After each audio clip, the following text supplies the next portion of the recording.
Labda nitaomba uniruhusu niweze kutambua the core team ambayo ilikuwa nyuma ya hili zoezi, mkiongozwa na ndugu yetu. Sasa of course yeye ni Marekani, ni mfanyakazi wa Wizara ya Fedha ya Marekani, tuko naye hapa na mshauri, lakini anafanya kazi nzuri sana, ndugu Mikias Behad.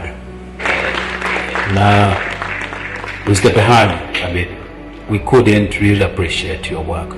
Really. You are doing so much for us. Please keep it up. Thank you so much. Asante sana. Sisi tuwaahidi tu kwamba tutaendelea kuboresha, lakini feedback ni muhimu sana kwenye hii kazi. Mheshimiwa mgeni rasmi, mengi yamesemwa na natamani nisirudie sana. Niwapongeze Benki Kuu na kwa pamoja Wizara ya Fedha kwa kazi kubwa ambayo imeendelea kufanyika kwa kipindi hiki cha miaka I would say 3 mpaka 4.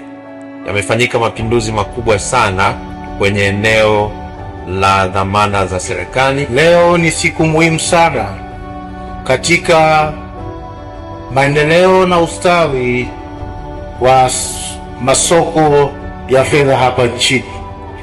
Kuzinduliwa kwa kielelezo, soko letu liko salama na soko linaendelea kukua. Tanzania inaanza kuonekana zaidi katika ramani ya masoko ya fedha ya kimataifa. Mafanikio ya hivi karibuni ya dhamana yenye thamani ya shilingi za Tanzania iliyoorodheshwa katika soko la hisa la London ni ishara kwamba masoko ya dunia yanaanza kutazama Tanzania kwa jicho jipya. Na mara mwekezaji wa kimataifa anapoanza kuitazama Tanzania, swali lake la kwanza huwa si kuhusu hisa wala dhamana za kampuni. Huwa anauliza benchmark sovereign ili curve yenu iko wapi?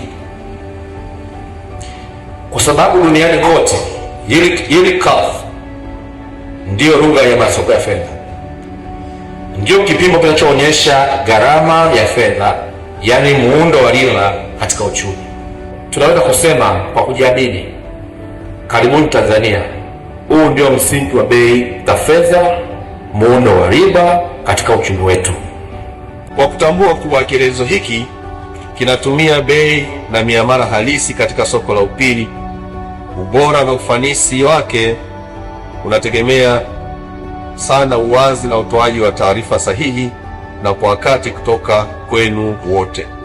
Hivyo ni wasihi kila mmoja wenu kuendelea kutoa taarifa hizi kwa usahihi na kwa wakati, na tuendelee kuziweka wazi kupitia njia mbalimbali ikiwemo tovuti na mifumo mingine ya upashanaji habari.